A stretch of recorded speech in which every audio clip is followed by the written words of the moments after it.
We are learning more about a deadly crash from this morning. It happened near Warm Springs and Decatur. Metro police say they received calls from a man saying he was being shot at by a vehicle that was chasing him. Witnesses also said unknown men were seen jumping walls and running through yards near the crash scene. When police got there, they found two vehicles that had crashed and a woman lying in the street. They believe she was ejected from one of the vehicles. She died at the scene. They also found a man nearby who was hurt. He was taken to the hospital with non-life-threatening injuries. Police say the people from the other two vehicles left the scene and they are still outstanding. A 20-minute wait for something that was supposed to take 2. Now hold on, make that make sense. A late-night meetup, a quick jacket exchange, nothing serious, or at least that's what it looked like. But sometimes it's not what happens in front of you. It's what's already been set in motion, and by the time Daisha Ketchum realized something wasn't right, it was already too late. Dating these days, it's complicated. Too many people playing roles, too many half-truths, too many situations that look real on the surface but don't carry any weight underneath. Conversations feel loud, but when you actually listen, nothing is being said. Like, what are we even doing at this point? And in the middle of all that confusion, you had someone like Daisha. She wasn't trying to be like everybody else. At 37 years old, she already knew who she was. Not halfway, not experimenting, solid. She was creative in every sense of the word. Modeling, painting, designing, clothes, writing poetry, and not the kind of poetry that sounds pretty but says nothing. Her words came from real places, real experiences, real emotions.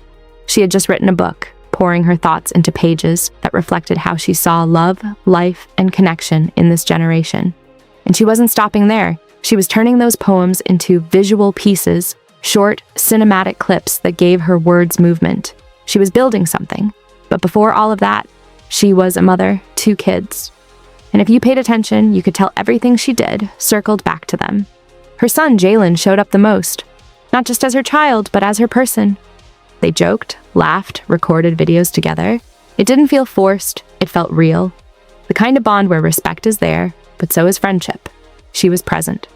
That's the word. Not distant, not distracted, present. And that matters because when you're that involved in your child's life, you don't ignore your instincts. Daisha was originally from St. Louis, Missouri, a place that teaches you early how to read people, how to move carefully, how to pay attention to energy. She carried that with her. But life shifted when she decided to fully live in her truth. She came out as a lesbian, something she had already known about herself, but finally chose to live openly. And not everybody adjusts to that overnight. Her family needed time. Some understood immediately. Others had to process it. But eventually, she stood firm in who she was. And from there, she made another decision. She left St. Louis and moved to Las Vegas, not just for a change of scenery, but for space. Space to grow, space to create, space to be exactly who she wanted to be without explanation. And she did just that. She built her image carefully. Her style, her presence, the way she carried herself. It was all intentional. Masculine energy, with moments of softness when she chose to show it. She didn't ask for permission to be herself. And through all of that, her kids stayed at the center. Always. October 16th didn't feel like anything special, just another day. Jalen had plans that night. He told his mom he was meeting up with a girl to exchange jackets. Something simple, quick, nothing to think too hard about. Now for some parents, that would have been the end of the conversation, but Daisha wasn't some parents. She didn't argue, didn't overreact. She just said, in her own way, "I'm coming with you." Simple. And honestly, that kind of thinking, it comes from experience, because late-night meetups, those don't always go how people expect. So they left together, one car, one plan, in and out. They got to the location and waited. 5 minutes, 10 minutes, 15. Now it's starting to feel a little off. 20 minutes. Yeah. No. Because if something is supposed to be quick, why are we still sitting here? Make it make sense. But they stayed. Eventually, the girl came. Outside. The exchange happened. Jackets switched hands. No argument. No tension. Everything looked normal. And just like that, it should have been over. They got back in the car and left. But that 20-minute wait, that mattered more than they realized. They pull off from the area, and at first nothing feels out of place. Just another car on the road behind them. But then it stays. Too close, too consistent, not passing, not turning. Just there, and that's when it clicks. Something isn't right. Jalen notices it first, then Daisha. That quiet feeling in your chest starts to build. The kind you don't ignore. The vehicle behind them. A yellow pickup truck. Still there, still following. Now it's not a coincidence anymore. So they speed up. The truck speeds up too. No hesitation, no confusion, just pursuit. And now the situation changes completely. This isn't just somebody driving behind you anymore. This is intentional. And then, a sound. A single gunshot. Sharp, loud, unmistakable. Inside the car, everything shifts instantly. There's no time to process. No time to question. Only reaction. Dia tries to get away. She presses forward, trying to create distance, trying to break whatever is happening. But when fear and speed collide, control doesn't last long. Moments later, impact. The Jeep crashes, hard. Everything happens at once. Metal hits metal. The vehicle loses control. The road disappears. Into chaos, and then silence. Not peaceful silence, the kind that comes after something goes very wrong. Jalen is thrown from the vehicle. He survives, injured, shaken, trying to understand what just happened. And nearby, his mother, Daisha Ketchum, she doesn't move. The person who came along to protect him didn't make it.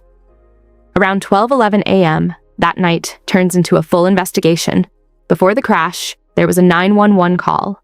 In that call, Jalen tells the operator they're being followed. You can hear the fear in real time, the urgency, the confusion. Then the call cuts off. After that, other calls start coming in. Witnesses reporting chaos, a crash, gunshots. When police arrive, they find two vehicles involved, a black Jeep Cherokee and a yellow Dodge Ram truck, the same truck that had been following them. Daisha is found on the sidewalk, gone. Jalen is taken to the hospital with minor injuries, and while he's there, he explains everything as best as he can. They left, home around 11 p.m. They went to meet a girl to exchange jackets. They waited about 20 minutes before she came outside, and after they left, they were followed. He tells investigators he heard what he believed was a gunshot before the crash. And as everything starts coming together, one thought sits heavy. This didn't feel random. Jalen believes he was set up. Think about that. A teenage boy replaying every second, trying to understand why someone would target him. Because from his perspective, this wasn't meant for his mother. It was meant for him. And somehow, she became the one who paid the price. Surveillance footage from the area shows two individuals running from the crash scene. They don't stay, they don't check anything, they run. Police begin tracing connections. That leads them back to the girl involved in the meetup and a man connected to her. A name starts to come up. Nick Stevenson, 53 years old. Now the situation starts to shift from questions to answers. Investigators move quickly once they connect the pieces. A search warrant is executed at a residence tied to Nick Stevenson and the girl from that night. Inside, they find evidence that raises serious concern. A black garbage bag.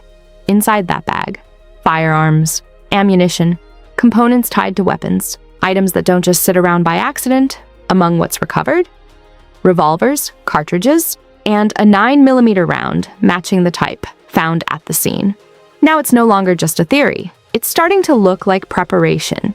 Nick Stevenson is later located in Oregon. He's arrested and brought back to Las Vegas. And the charges follow: murder with the use of a deadly weapon, attempted murder, discharging a firearm from a vehicle, possession of a stolen vehicle. On paper, that looks like accountability. But let me tell you something. Paper doesn't fix what's already broken, because while the system moves forward, a family is left trying to figure out how to move on. A mother made a simple decision that night to go with her son to make sure he was safe, and somehow, that decision turned into the last moment they would ever share together. Now one chair sits empty, one voice is missing, and a son is left carrying a memory that doesn't fade. The waiting, the truck, the sound of that gunshot, and the reality that his mother was only there because she loved him enough not to let him go alone. Daisha Ketchum built a life on her own terms. She created, she expressed, she showed up fully as herself. But more than anything, she protected what mattered most to her, and that's what makes this hit the way it does. Because in the end, this wasn't about being in the wrong place at the wrong time. This was about a mother doing what she believed was right, and paying for it with her life. Anyways, this is one of those stories that stays with you, because no matter how you look at it, it just doesn't sit right. Hey, what I'm going to do today is I'm going to read a poem from a book that I released last month. It's called Inner Writings from a G. You can find the book on my website at thelauradaish.com. The link is also in my bio, and it will also be featured on Amazon real soon. The poem that I'm going to read today is called Superficial Souls. And just a little background for the poem is I wrote it just based off experiences that I've had while dating and being single over the last few years, and just paying attention to what my friends and family have endured while maneuvering through the dating scene, and just watching what's being said on social media as well. Again, I'm going to read my poem, and it's called Superficial Souls, and here it goes. As I sit and reflect on the dating scene in this age of screen swipes and digital downloads, confused minds, fake hearts, situationships, no pure intentions, nothing is real. In a world where authenticity is often torn apart, putting myself out there in this new generation where masks cover the smiling faces, where genuine connections are scarce and conversations are loud, full of nothing, voices full of ego and shallow pride, looking for some truth with a love to confide in. Hypersexual bodies full of lust. It's hard to find one that's tender, that's not exploring the city. Beneath the surface, under the facade of a false reality, is a soul that craves solace, love, and a sense of belonging. Toxic traits, manipulation, deceit, and chaos with a little bit of hope. Encountering souls wounded and healed, with their hearts shielded and truth concealed.